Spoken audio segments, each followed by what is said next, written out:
पाठशाला में पढ़ने के लिए जाने लगे। उत्तम और ध्रुव की घनिष्ठ मित्रता हो गई। एक दिन उत्तम ध्रुव को उत्तानपाद की सभा में लेकर के गया। अब उत्तानपाद की सभा में लेकर के गया ध्रुव जी को।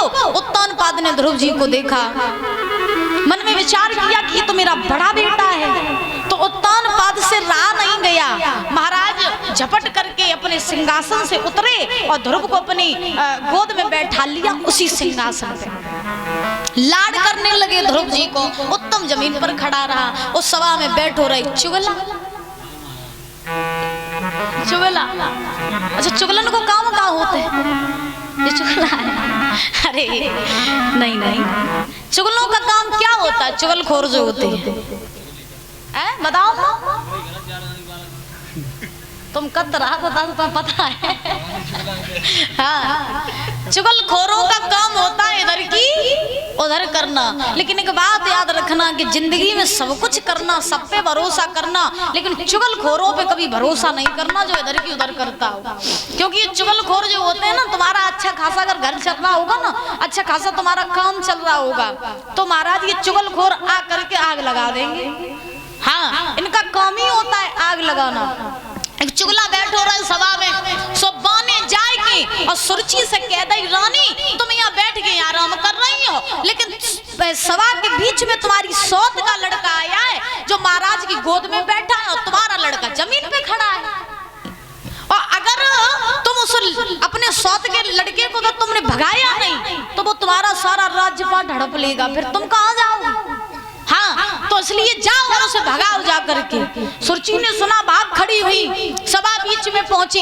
अब जैसे ही सभा बीच में पहुंची तो ध्रुव जी को लाड कर रहे थे उत्तानपाद। तो सुरची ने जा करके ध्रुव का हाथ पकड़ा, खींच करके जमीन पर पटका, एक तमाचा मारा, कहा दुष्ट नालायक पापी, अगर तुझे इस राजगद्दी पर बैठने का इतना ही शौक था तो तू मेरे गर्भ से जन्म लेकर के आता, मेरे सौत के गर्भ से जन्म लेके क्यों आया?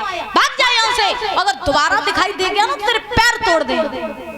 अब जो ध्रुव जी महाराज ने ये बात सुनी, भाग खड़े हुए, अब रोने लगे।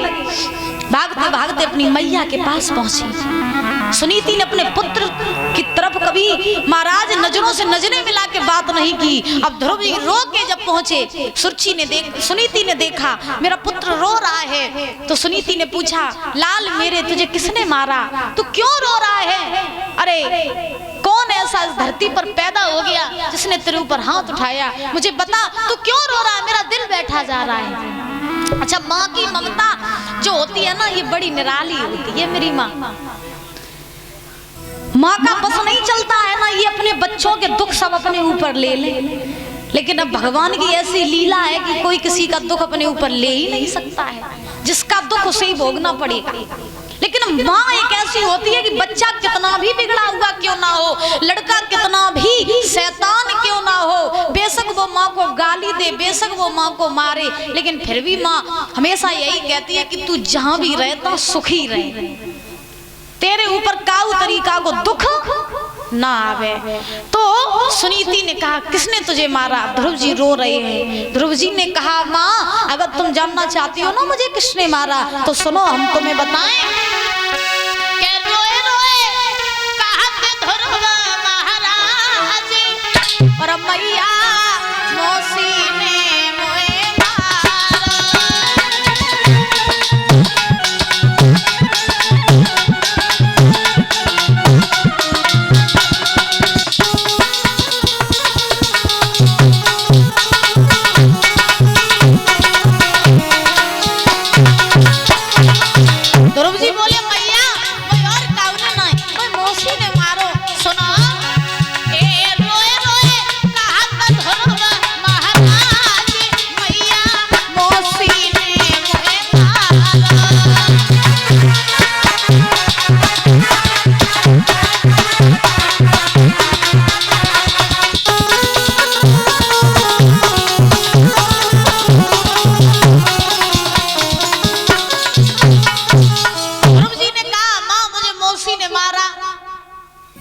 सुनीति ने कहा, मौसी ने मारा? बोले हाँ।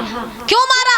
बोले माँ मैं ना पिताजी की गोद में बैठ गया था तो मुझे वहां से भगा दिया, तमाचा भी मार दिया।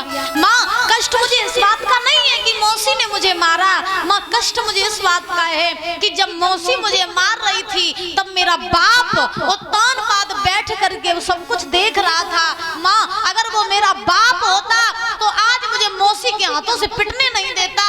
तो तू मुझे ये बता दे मेरा असली बाप कौन सा है, मेरा असली बाप कौन है।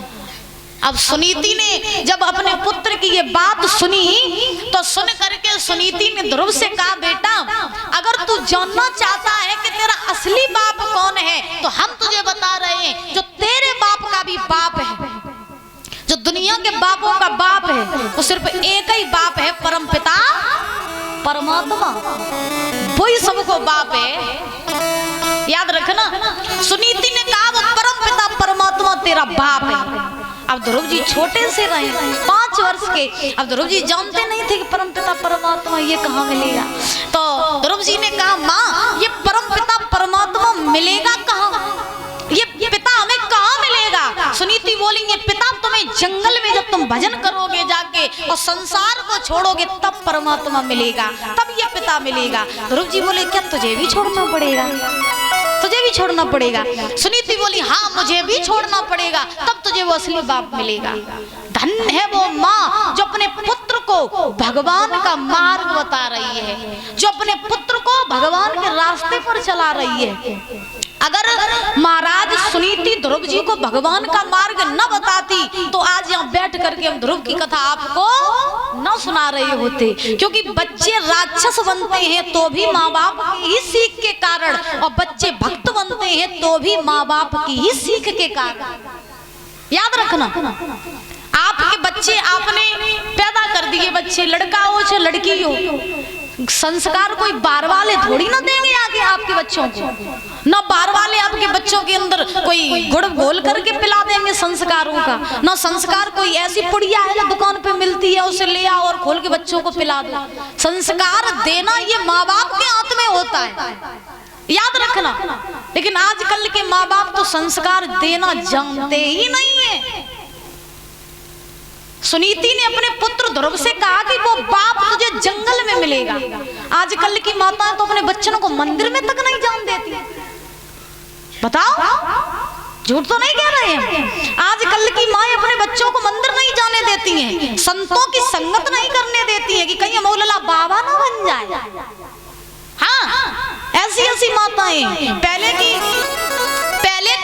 बच्चे जो होते थे तो जब बच्चे धीरे धीरे बड़े होते थे तो पहले की माताएं अपने बच्चों को रामायण सिखाती थी, पढ़ाती थी, सिखाती थी, गीता का ज्ञान कराती थी, भागवत सुनाती थी, मंदिरों में ले जाती थी, सत्संग में ले जाती थी कि मेरा बच्चा भक्त बन जाए। और आजकल की माताएं अपने बच्चों को कहाँ ले जाती हैं?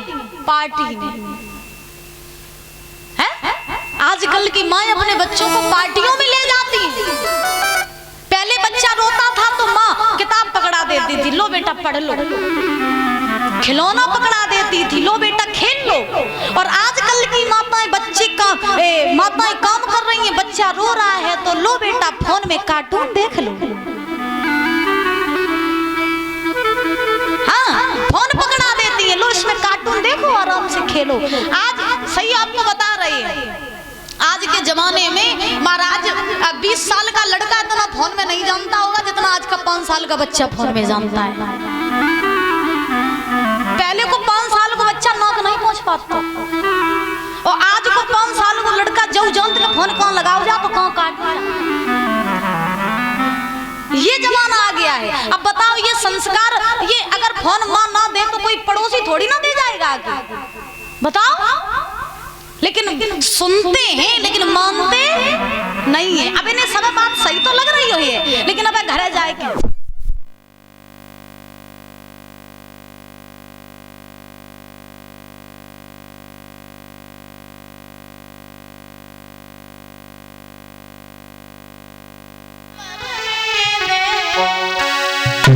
और गाना मेरी घर में सास लड़े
राधा रानी सरकार।